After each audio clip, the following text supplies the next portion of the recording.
Hi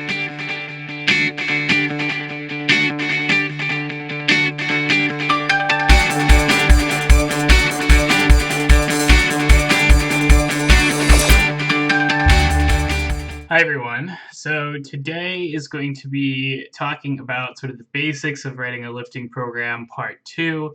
Obviously, if you have not already seen part 1, I recommend you go back in the playlist, check that one out first, because that one's going to give you a lot of the basic ideas that you need to understand in order to sort of understand a lot of the stuff that comes later.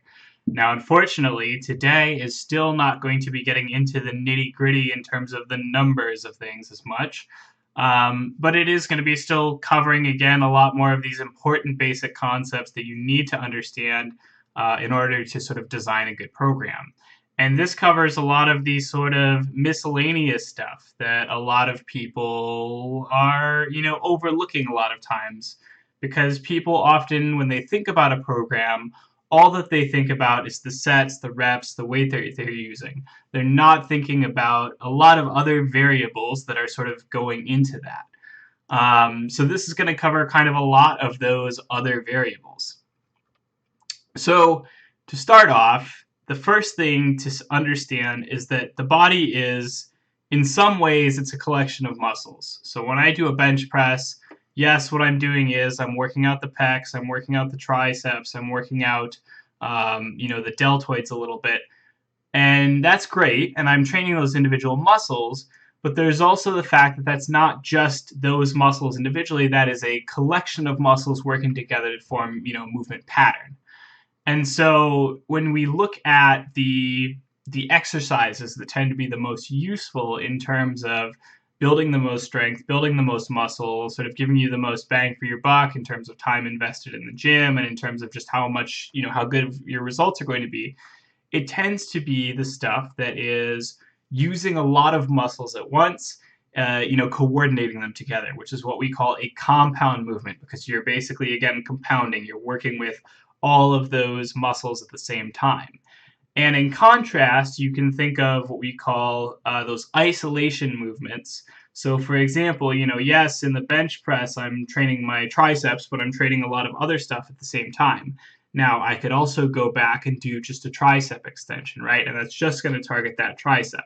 So the question you might, sort of think is, okay, is training the tricep on its own going to be more effective for working out that tricep, or is training it, in a bench press with a lot of other muscles going to be more effective? Well, the answer is that in general, actually, training it in the compound movement with a lot of other muscles is generally more effective. It, basically just saves you a lot of time. That doesn't mean that those isolation exercises are totally useless. Basically, you can think of it sort of like this. The compound exercises generate most of your results, but they also generate a lot of fatigue. They're very taxing for your body, so they should be sort of the staples of your program. At the same time, when you've tired yourself out on, a pretty serious heavy compound movement, so I've done a bunch of bench pressing, my muscles are relatively tired out, I can't do a ton more bench pressing, but I can still continue to do isolation exercises for those individual muscles and potentially squeeze out a little bit more in terms of my results. So, they have their place. They're not totally useless.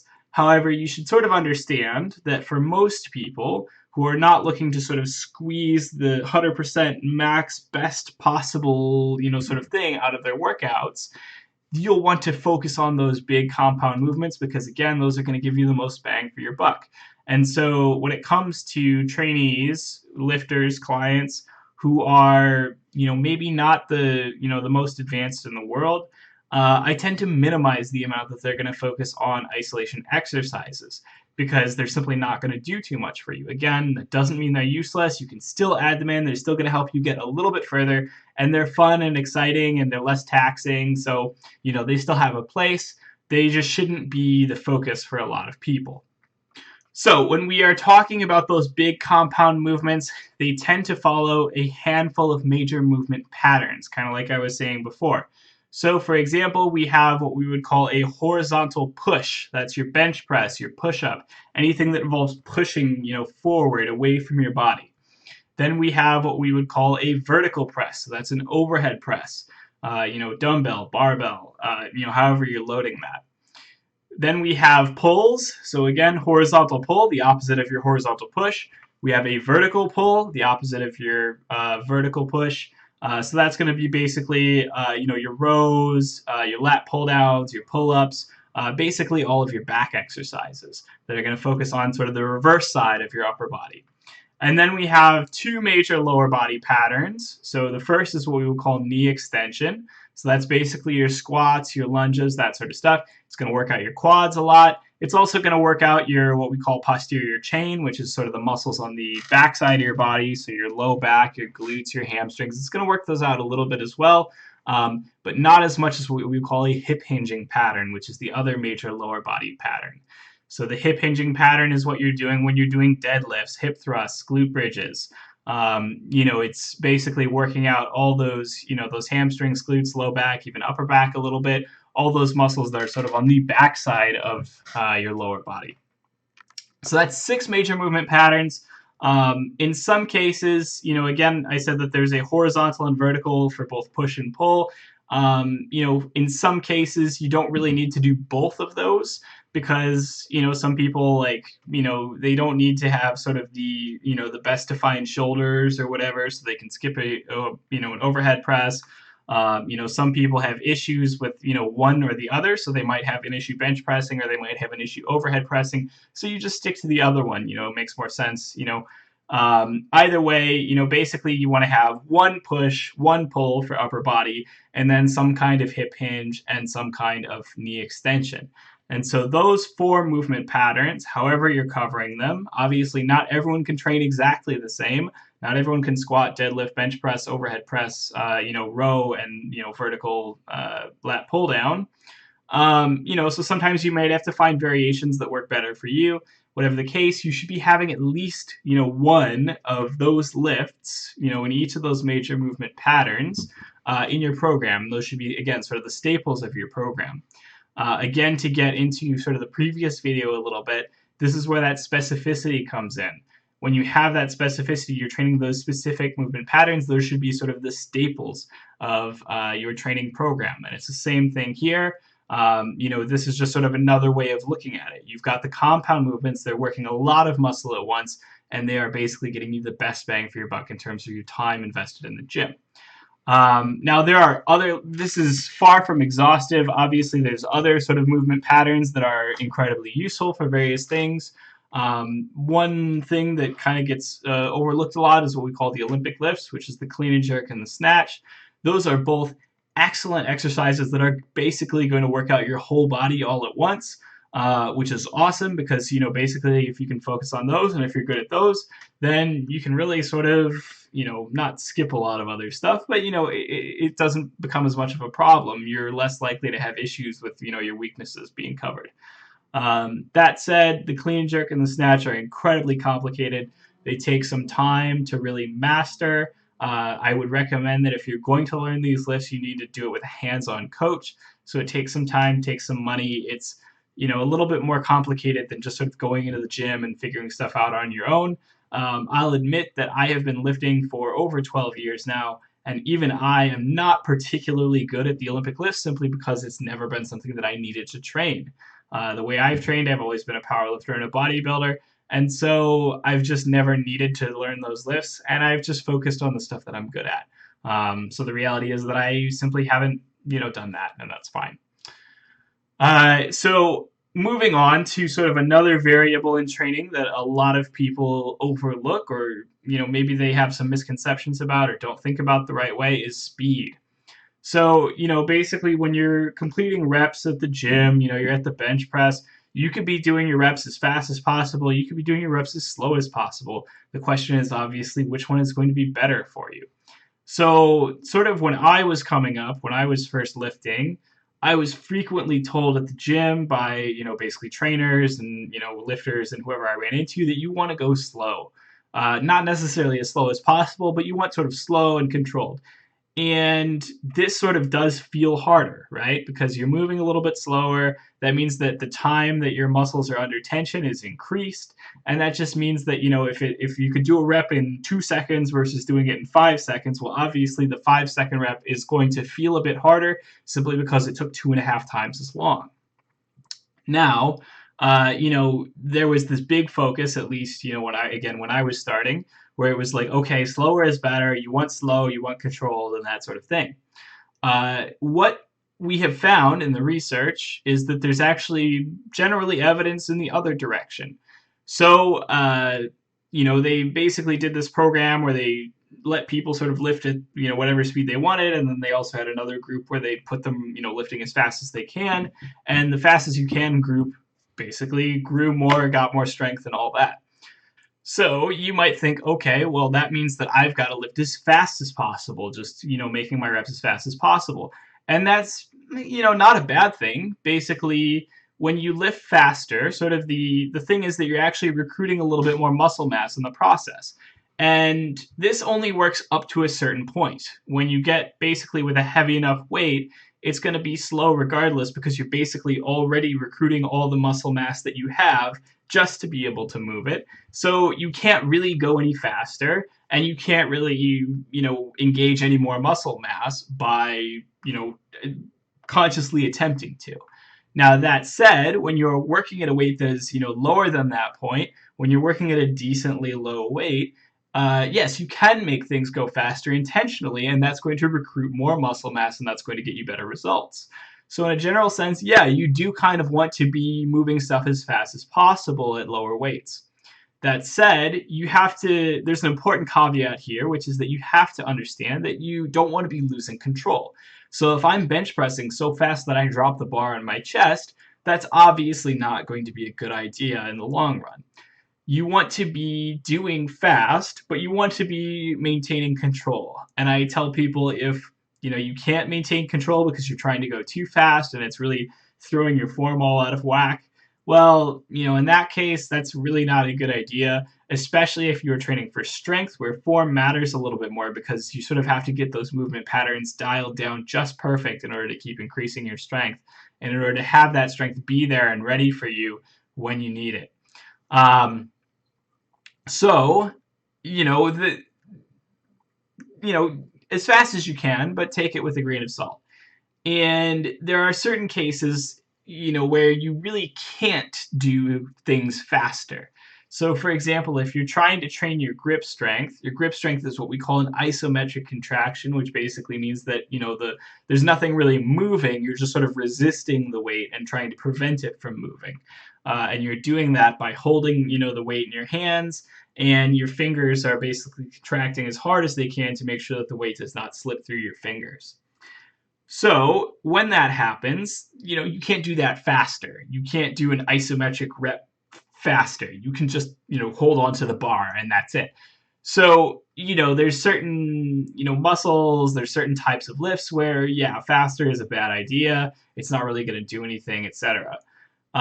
There are still some cases, again, where I think you can use slower reps to do important things, especially for people who are just starting out. Maybe they have compromised movement patterns. Maybe they have a little bit of trouble getting some lifts down. So you want to focus on keeping things slow so that they can just focus on dialing in, making sure that they're getting everything just right. But if you are sort of you're a little bit more experienced, you're not working out at super heavy weights, I do think in a general sense, yeah, you should try and focus on moving the weight fast. So the next variable, a lot of people sort of, maybe, I think that this one maybe people understand a bit more, but, it is what it is, range of motion. So range of motion in general, when you are sort of moving a weight through a greater range of motion, that's a better thing because you are you're basically, when you're moving it through a longer range of motion, that means you're engaging more muscle mass, you're training your body at different joint angles. If you're doing just half of the lift, then you're really only sort of specializing in the muscles that are going to be necessary for completing that half of the lift. And in a general sense, you want to always be training in as wide a range of motion as possible, just to make sure that you're getting the most out of your exercise so that you're not sort of limiting the results that you're getting in terms of, what ranges of motion you're training at and so on. Now, this does also, again, get more complicated because there are so many ways to add range of motion that aren't really going to help you. So, for example, a bench press, right? When you're in competition in powerlifting, you need to be able to bring the bar all the way to your chest, and then you need to be able to lock it out afterwards. So, okay, you want to train coming all the way to your chest. Now, there are ways to actually increase that range of motion. So you can use basically a cambered bar that has a little, sort of, U shape or bend in it so that you can actually get deeper because it can go further before it touches your chest. And that's going to actually be, basically going into a deeper bench press than you can normally with a straight bar. The same sort of thing can happen if you do, say, a deadlift with your feet elevated. So you're standing on a little bit of a box, but you're still bringing the bar all the way to the ground. And that means that basically, you've increased your range of motion quite a bit because, of course, you have to go further. There are certain ways in which adding range of motion like that is sort of going to compromise the results that you're getting potentially because it can put you in these awkward positions where maybe you're not very well trained and maybe you're not really ready to handle those sorts of ranges of motion, so maybe it increases your risk of injury a little bit. And then again, in the case of the bench press or the case of the deadlift, you only need to be able to move within that certain range of motion to begin with. And that's a pretty decent, range of motion. It's not like you're doing a quarter of a bench press. It's like you're doing a full bench press.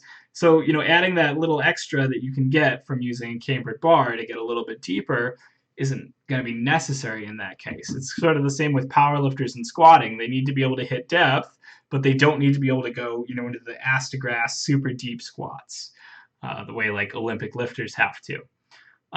So, in some cases, if you're training those movement patterns, if you're a powerlifter, for example, you don't need to be able to get into those ranges of motion, and it could be a problem. It could hold you back to continually train in those ranges of motion because you want to train in the ranges of motion that you are going to actually be using in competition. Again, harkening back to specificity from the previous video. So, again, take it with a grain of salt. You don't just want to always, always, always maximize range of motion. Now, that said, if you are someone who's looking to build size and you're not really worrying too much about strength, increasing that range of motion that way can be a great thing. So if you add in that cambered bar to your bench, then yes, you can get slightly deeper bench presses. That may mean a little bit more muscle built over time. That's great. Same thing with bodybuilders often squat a bit deeper than powerlifters.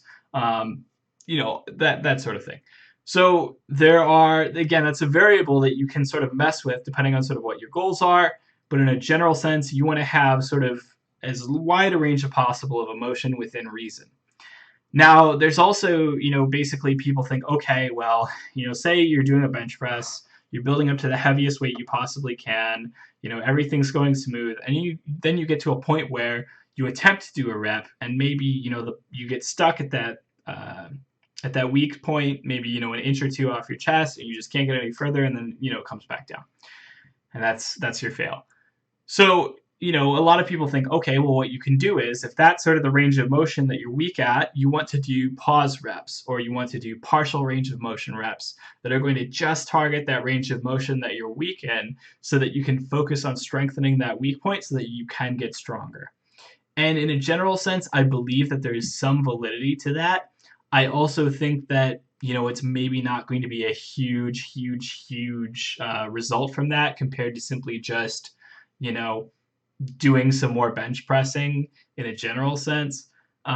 So, I would say that there are ways that potentially you can use, lower range of motion lifts to sort of complement your full range of motion lifts, maybe to help you bust through some plateaus, break through some weak points. But I'm a little bit skeptical on that. So, again, take that with a grain of salt.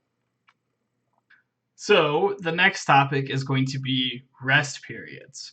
Again, this is one where I think we used to have sort of this dogma, at least back, when I was starting out, where there were certain types of rest periods that were supposed to be better for certain types of activity.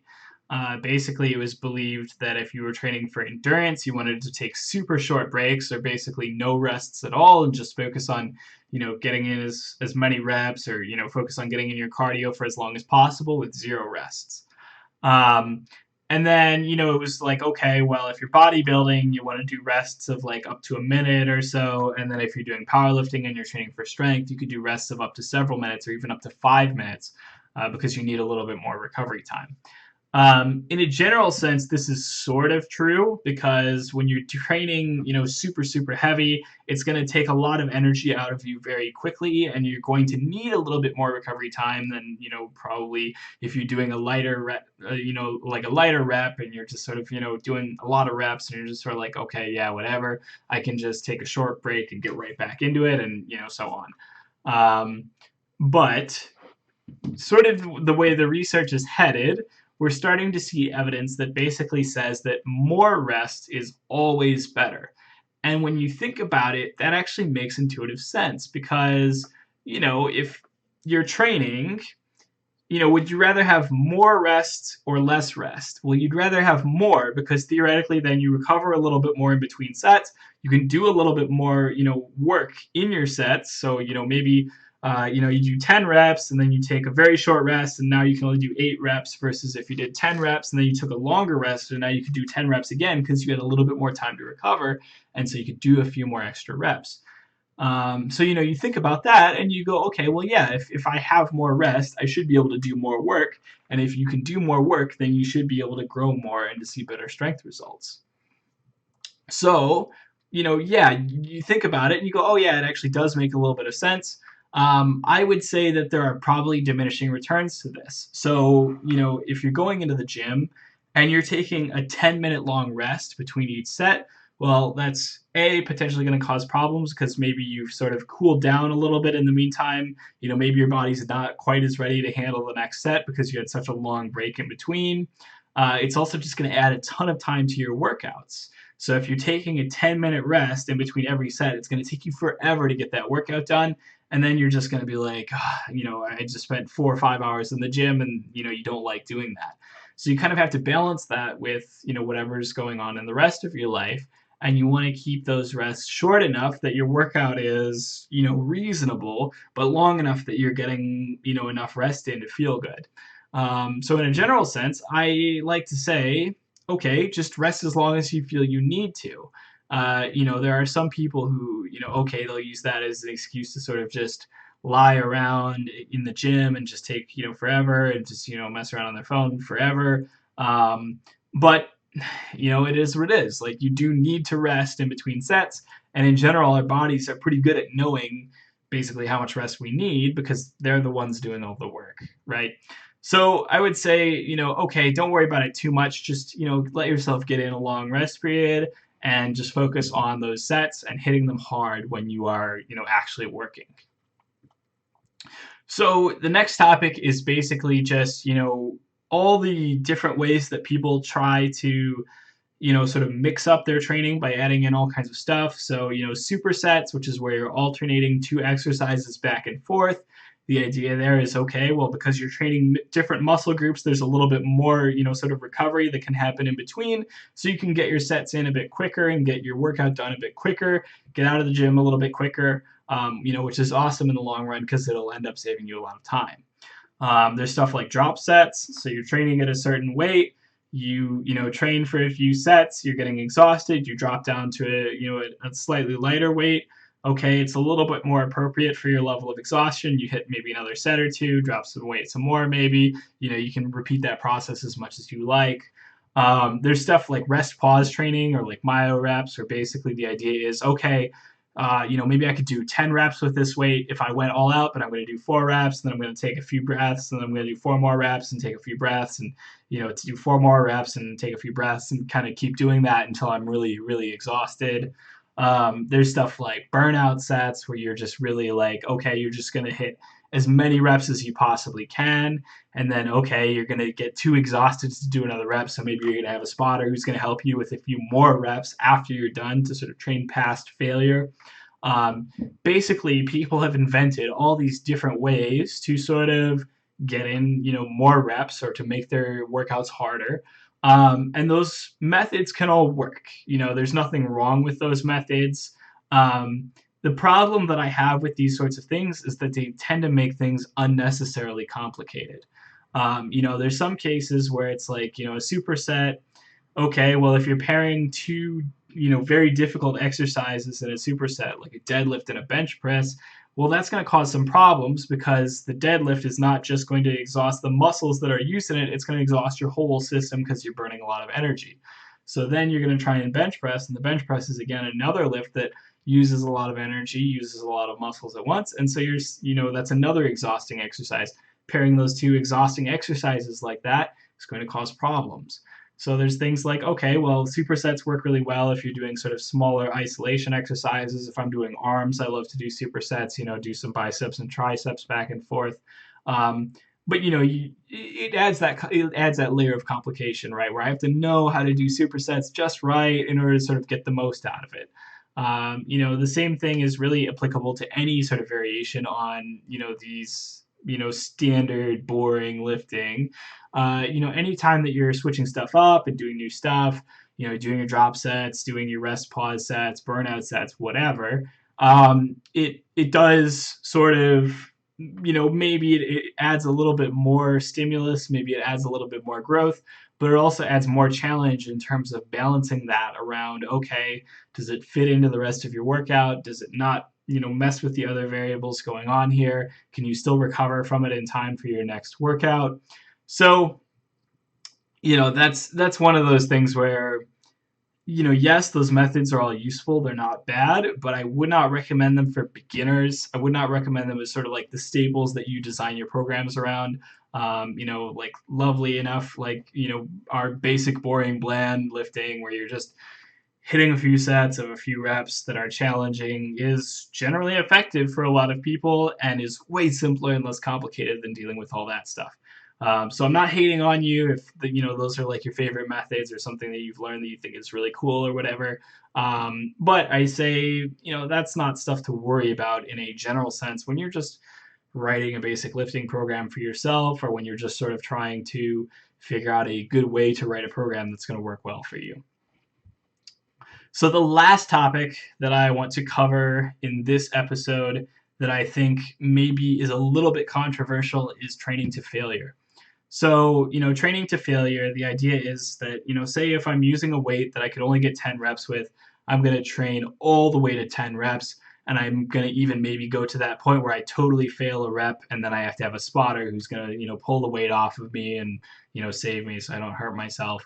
That's what training to failure is. And so a very sort of popular, method for training that keeps popping up every few years is training to failure. And the reason for that is that basically, there was all this research that showed that training to failure was better. Basically, there's all these programs that are designed around the concept of, okay, well, if you train to failure, it's so much better that you can do fewer sets and you can, have a quicker workout. And so you can just sort of go to the gym, hit a really hard, really fast workout, and then be done because you just hit your failure and then you quit. There are some reasons, in retrospect, as the research has improved, we've started to see more conflicting evidence that training to failure is actually not necessary to see maximal growth. There are studies that have shown that basically training to just a couple reps short of failure is going to get you roughly equivalent results to training to failure. So why is it that you could have those initial sort of studies that showed that it was better and so on? Well, the reason that I think it is, and again, this is speculation on my part, is basically that training to failure is kind of dummy proof in a certain way. There have been studies where they basically said, okay, what do you think your 1 rep max is with your bench press? Or sorry, I think it was like 10 rep or something that they used. And they basically said, what do you think, the weight is? What do you think your limit is here? And they would say, I think it's whatever. And then they would basically put these guys on a bench press and they would they would give them that weight and they would just make them go for as many reps as they possibly could. And in many cases, they could lift many more reps than 10, even though they thought that was, the weight that they could only hit 10 reps with. So basically what this study showed is that lifters, particularly beginners who, maybe haven't been lifting very long, don't have sort of as good of a knowledge of their limits and of their body, um, they tend to greatly underestimate how strong they actually are if they really, really push it to failure. And so I think that pushing it to failure is a really easy shorthand to make sure that the workout is always hard, appropriately challenging. You're not going to sort of ruin your results in the gym by going in and hitting a workout that's way too easy, which is kind of some problem that some beginners have is they're kind of a little bit, maybe a little bit lazy, and they go in and they just, they're like, okay, I'm just going to do some bench press and whatever. And they think their limits are here, but they don't really push it and they don't really, try, and boom, they just sort of do a workout and whenever they go home. So training to failure in that sense sort of is a really good way for people who have no clue what their limits are to have a very simple shorthand for how they're going to get in a good, solid, challenging workout that is going to get some results for them. At the same time, we've also seen research that shows that basically when you train to failure, completely to failure, it generates a lot more fatigue than training to just a little bit short of failure. Kind of in the previous video, I mentioned how managing your recovery becomes a lot more important for people at higher levels because you can't just do stuff that's just going to tire you out for no reason. You need to be rested and recovered for your next workout so you can hit another workout, so you can continue to adapt, so you can continue to provoke further stimulus. So there are ways that you can sort of mess stuff up for yourself by generating too much fatigue, and then you're gonna, okay, that's gonna throw off your strength in your next workout, or okay, that's gonna throw off your schedule so that things are pushed further down the line. There's problems with that.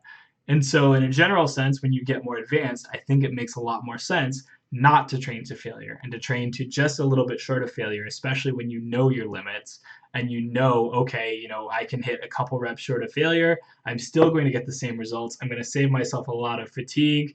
And when you know your limits, you're still going to get a good workout.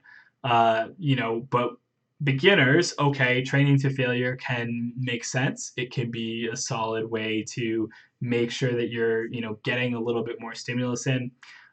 There's also some concern that people have about basically, does training to failure increase your injury risk? Because obviously, you're really pushing things to the part where stuff breaks down.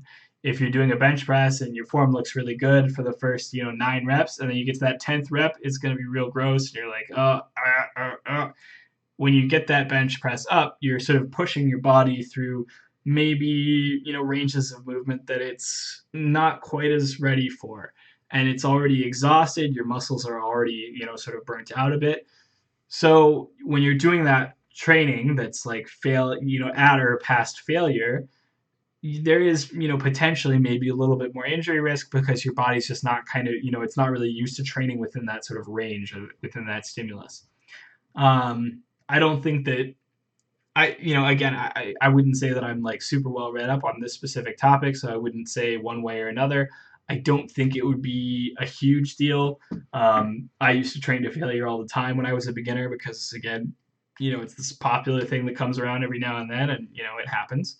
I did mess up my back a little bit once because I, did, a set to failure with overhead press. But part of the reason that happened was simply because I didn't understand the overhead press lift very well at the time. I didn't really understand how it felt. I was basically, that was maybe the first month or two that I was overhead pressing. And so that was partly just because I didn't really know the lift that well. And I sort of put myself in an awkward position and hurt my back a little bit in the process. So, is that because of the training to failure? Is that because of, just the fact that I didn't know the lift very well? Is it some combination of the two? Again, it's one of those fuzzy things where you can't really make a definitive answer. So yeah, okay, maybe, makes sense to cut it a little bit just in terms of safety in a general sense, but probably the more important argument is just going to be, again, in terms of your recovery, because a shorter recovery time for the same results is a net positive always. So again, this video today covers, again, a lot more of the sort of stuff around lifting, around your programming that's not specifically going to be sets and reps and intensity and that sort of thing. But again, it gives you just sort of a basic knowledge in terms of the variables that you can mess with your sets, aside from simply adding weight, adding reps, and so on, that can make things harder in ways that are potentially productive and potentially not productive. So, with that said, I am going to move on to the mailbag for today. Okay, so this one is actually a comment on one of my older videos that just popped up in part because someone was watching through my older videos from seeing the new ones. So, glad to have you. This one says, thanks for the video. I'm starting to realize this, but I'm finding it hard to build small habits. Do you have advice on how to build small habits? This was actually in a video about basically why dieting sucks and why most people aren't really going to get it right the first time. The question, do you have advice on how to build small habits? So there is a lot to talk about when it comes to building habits. I think I should do a whole other video about it, honestly, because it's such a big topic and really, sort of requires a little bit more in-depth discussion. But habits are sort of a complicated thing, right? Because our habits are often bound up with sort of the things that we have in our lives that we can't change. There's things like the fact that you need to sleep every day for 8 hours or so. There's things like the fact that you need to eat. There's things like the fact that you have a job that you need to go to, and there's stuff that you need to do.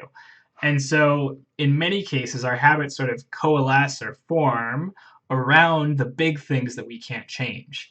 And so anytime you have a big change to one of those big things, that's when you see that habits sort of change the most. So, for example, I used to have a job where I had to wake up at 4:30 in the morning so that I could get into a gym, so that I could open it up at 5:30, because I was working at a gym at the time that just opened early, and I had to be, I always took the morning shifts because it worked out better for me at the time. So basically, that was the only time in my life when I have ever been a person who wakes up super early in the morning. People who know me know that I'm kind of a night owl and I love to stay up late and I love to wake up late. On my own, I sort of always gravitate towards, always sleeping late. I had to get into work early because if I didn't, then there was basically the system that they used where they would, basically call you if you didn't get to the gym and they, didn't, do some stuff to get it open. So even if I somehow, slept in and, missed everything and, I would still get an angry call from my boss at like 5:30 in the morning. I had to be up early, and so I built habits around that. I built habits around waking up super early. I used to always stop at the gas station nearby that would, open up at like, I think it was like 6 or 6:30. So as soon as it opened, I would always go in, grab a coffee, run right back because I needed that coffee to keep me awake after having been up so early. Um, so you know, in a general sense, a lot of our habits build up around things that we're already doing. And that can make it hard to make new ones because there's certain habits or certain things that we just can't get rid of. We can't break. But it's very easy to generate new habits. And the good thing about habits is sort of the way that they work is that if you keep doing them over time, then you get to that point where they build some momentum and they become sort of very ingrained in your brain. Your brain doesn't think about them anymore. They become sort of a natural part of your daily routine and so on. So for example, when you wake up every morning and make your first cup of coffee, that's the first thing I do after I wake up. I've been doing it for so long that it's like natural to me and it's super easy and it's like the way that I start my day. Everyone has these sort of little habits like this that become super ingrained over a long period of time. Examples of ways that you can start new habits. So a really classic example is, your keys, right? So you come in the house, you take your keys, you put them somewhere, maybe you lose them, whatever it is. And then say that you're a person who normally forgets your keys or loses them a lot. But the reality is that you only need your keys when you're outside the house, right? Because you need the keys to get back into the house, you need the keys to get into your car, whatever.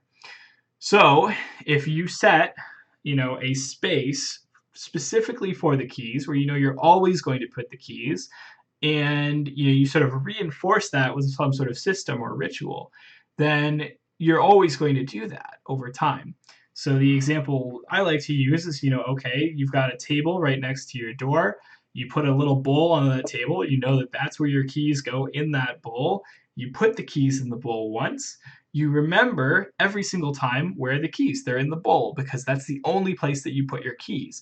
And over time, that's going to get easier and easier and easier until it just becomes like second nature. You walk in the door, you drop the keys in the bowl, boom, you know exactly where they are at all times. You never have any problems. The same thing can happen with, if you have a little hook for them or, whatever. An example that I like to use is basically, my wedding ring. I take it off when I work out because it's sort of a small ring. I don't want to be like deadlifting and like having it mess up my fingers or something like that. So I take it off every time I go to work out. Now, when I first started doing this, I had problems because I didn't know, okay, how am I going to know where I've put my ring? Because, I could put it in my gym bag, but then, it'd be hard to find. I could put it in my pocket, but I don't always wear, I don't always wear shorts that have pockets, and maybe they have a zipper, maybe they don't. So maybe I worry a little bit. Okay, if I'm jumping around and doing all kinds of stuff, maybe it falls out of the pocket. I'm a little bit worried about that, etc. So what I ended up doing was, okay, I put it inside my shoe, put it inside my right shoe. I come in off the street, take off my street shoes, put it inside my right shoe. That way I always know what shoe it's in.